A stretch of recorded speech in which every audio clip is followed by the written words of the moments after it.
বিএমটেক বিডির পক্ষ থেকে আরেকটি নতুন ভিডিও নিয়ে হাজির হয়েছি। এটা হচ্ছে ইপসন L8050 প্রিন্টার। এই প্রিন্টারের সমস্যা হচ্ছে, আমি যখন কোনো ছবি প্রিন্ট করি তাহলে সেই ছবিটি ক্লিয়ার আসে না, দাগ দাগ আসে। অথবা যদি কোনো লেখা প্রিন্ট করি তাহলে সেটাতে লেখা ক্লিয়ার আসে না, দাগ দাগ আসে। এই সমস্যাটি হচ্ছে মূলত প্রিন্ট হেডের কারণে। প্রিন্ট হেড বর্তমানে কতটুকু ভালো আছে আর কতটুকু খারাপ আছে এটা বোঝার জন্য এই প্রিন্টারের নজেল চেক টেস্ট করে দেখা যাবে।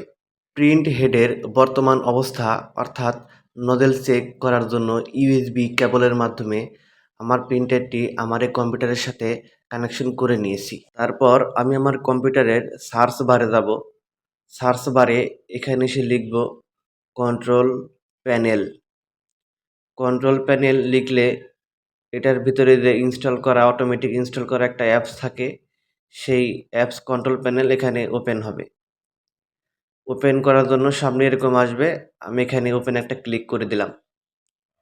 তারপরে ইন্টারফেসটা ঠিক এরকম আসতে পারে। এখন বর্তমানে লার্জ আইকনে দেওয়া আছে, এখানে ক্যাটাগরিও থাকতে পারে, এরকমও থাকতে পারে। এরকম না দিয়ে লার্জ আইকনে গিয়ে এরকমই যাবে, তারপরে ডিভাইসেস অ্যান্ড প্রিন্টার্স এটার ভিতরে আমি একটা ক্লিক করে দেব। তারপরে এখানে যতগুলো প্রিন্টার কানেকশন করা আছে সবগুলো এখানে দেখাবে। এটা হচ্ছে আমার প্রিন্টার। আমি রাইট বাটনে ক্লিক করে দিলাম, প্রিন্টিং প্রেফারেন্সে গেলাম, তারপরে মেইনটেনেন্সে গেলাম, তারপর প্রিন্ট হেড নজেল চেক এখানে একটা ক্লিক করে দিলাম। তারপর এখানে আছে প্রিন্ট। প্রিন্টে দিলে এখন আমার প্রিন্টারে প্রিন্ট হবে।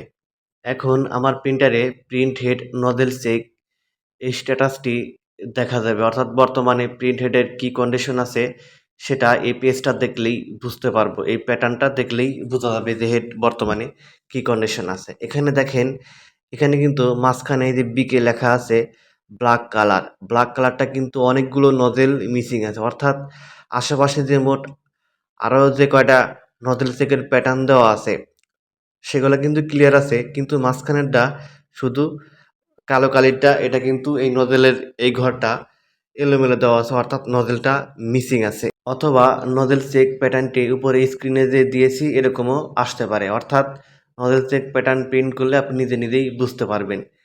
এটা যদি আমি ঠিক করতে পারি তাহলেই আমার ছবি প্রিন্ট এবং লেখা প্রিন্ট এগুলা সমস্যা হবে না, ক্লিয়ার আসবে। আমি এখন এটাই ঠিক করে নেব। সেজন্য আমি কম্পিউটারে এসে ক্লিনে ক্লিক করে দিলাম, তারপর আবার স্টার্টে ক্লিক করে দিলাম। স্টার্টে ক্লিক করার পরে এরকম একটা ঘর আসবে। অলরেডি আমার প্রিন্টারের হেড ক্লিন শুরু হয়ে গেছে। এই ঘরটি যখন সম্পূর্ণ হবে তখন হেড ক্লিনটি কার্যক্রম শেষ হবে। এই ঘরটি ফিল আপ হতে আনুমানিক প্রায় 2.5 মিনিট অথবা 3 মিনিটের মতো সময় লাগতে পারে। আপনি 2.5 মিনিট অথবা 3 মিনিট অপেক্ষা করবেন। 2.5-3 মিনিট অপেক্ষা না করে আমি আমার এই ভিডিওটি স্কিপ করে দিলাম, যাতে ভিডিওটি একটু ছোট হয়। আপনি 2.5 থেকে 3 মিনিট অপেক্ষা করবেন এটি শেষ না হওয়া পর্যন্ত। ভিডিওর স্পিড একটু বাড়িয়ে দিয়েছি যাতে ভিডিওটি একটু ছোট হয়। আমার হেড ক্লিন এখন শেষ হবে।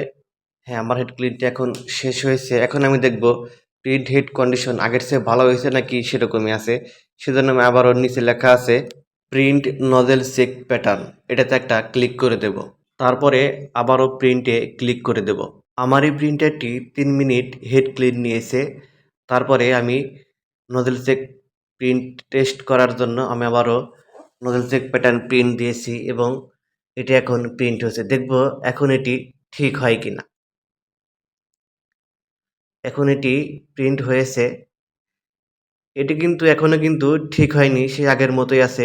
ভিডিওতে হয়তো আপনাকে স্পষ্ট দেখাতে পারিনি, কিন্তু প্রথমে যেরকম সমস্যা ছিল সেই একই সমস্যাটি এখন আছে। হেড ক্লিন দেওয়ার পরেও এটি ঠিক হয়নি। তার মানে প্রথমে আমি কেবলমাত্র একবার হেড ক্লিন দিয়েছি, এই একবার হেড ক্লিন দেওয়াতেও এটি ঠিক হয়নি, আগের মতো সমস্যাই রয়ে গেছে। এখন আমি এটা আরও একবার হেড ক্লিন দেব। প্রথমবার যেহেতু এটা হেড ক্লিন দিয়ে ঠিক হয়নি, সেজন্য আমি আরও একবার হেড ক্লিন দিয়ে দেখব ঠিক হয় কিনা। সেজন্য আমি আবারও আমার কম্পিউটার স্ক্রিনে আসলাম, এসে এখানে ক্লিন আছে, ক্লিনে আবারও একবার ক্লিক করে দেব। ক্লিনে ক্লিক করার পরে আবারও স্টার্ট আসছে, স্টার্টে ক্লিক করে দেব।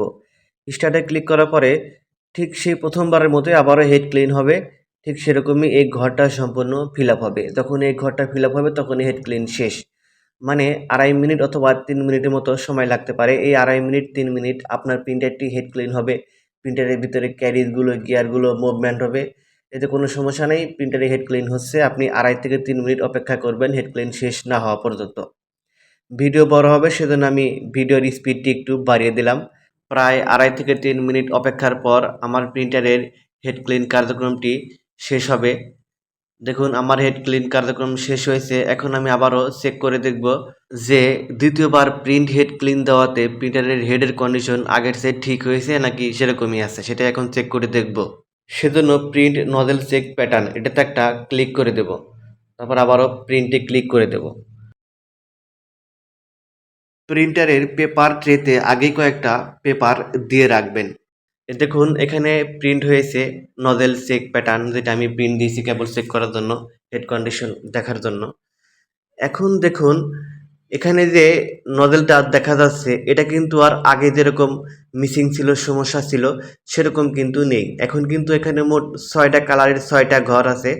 6টা কালারেরই নজেল চেক যে স্ট্যাটাস সেটি কিন্তু একদম স্পষ্ট, একদম 100% ক্লিয়ার হয়েছে। আগে যেরকম মাঝখানে কালোটা অনেকগুলো নজল পয়েন্ট মিসিং ছিল, এখন কিন্তু সেরকম নেই। এখন প্রত্যেকটা ঘরে কিন্তু 100% অ্যাকুরেট আছে। এখন এই অবস্থায় যদি আমি যে কোনো ছবি অথবা যে কোনো লেখা প্রিন্ট করি তাহলে কিন্তু আর দাগ দাগ অথবা অস্পষ্ট আসবে না। এই দেখুন এটা কিন্তু আমার আগে প্রথমবার যখন এরকম সমস্যা ছিল তখন যেরকম নজল চেক প্যাটার্ন চেক দিয়েছিলাম তখন এরকম, আর এখন হচ্ছে এরকম। মানে বাম পাশের যেটা রেখেছি যে পেজটা, সেই পেজটা কিন্তু আগের, আর ডান পাশেরটা কিন্তু মাত্র কেবলের। অর্থাৎ আমি যখন 2বার হেড ক্লিন দিয়েছি তখনই কিন্তু আমার প্রিন্ট হেডের কন্ডিশন আগের চেয়ে উন্নত হয়েছে। একটানা 2বার হেড ক্লিন দেওয়াতে আমার প্রিন্ট হেডের ভিতরে যে জ্যামটি ছিল সেই জ্যামটি ক্লিয়ার হয়েছে। আপনি প্রথমে একবার হেড ক্লিন দেবেন, দিয়ে দেখবেন ঠিক হয়েছে কিনা। যদি ঠিক না হয় তাহলে দ্বিতীয়বার আবারও হেড ক্লিন দিবেন। আমি যেরকম দ্বিতীয়বার হেড ক্লিন দিয়েছি, দিয়ে চেক করে দেখবেন ঠিক হয়েছে কিনা। যদি দ্বিতীয়বারও ঠিক না হয় তাহলে সর্বোচ্চ 3বার হেড ক্লিন দিয়ে দেখতে পারেন। যদি 3বার হেড ক্লিন দিয়েও ঠিক না হয় তাহলে এই হেডটি ঠিক হবে না, হয় হেড চেঞ্জ করতে হবে নয়তো অন্য কোনো পার্টসের সমস্যা আছে। 3বারের বেশি হেড ক্লিন দিয়ে কোনো লাভ হবে না। যদি ঠিক হয়ে যায় তাহলে 3বারের মধ্যেই ঠিক হয়ে যাবে। আমার এই ভিডিওটি থেকে আপনার যদি কোনো উপকার হয়ে থাকে তাহলে অবশ্যই আমার চ্যানেলটি সাবস্ক্রাইব করে দিয়ে বেল আইকনটি অন করে দেবেন।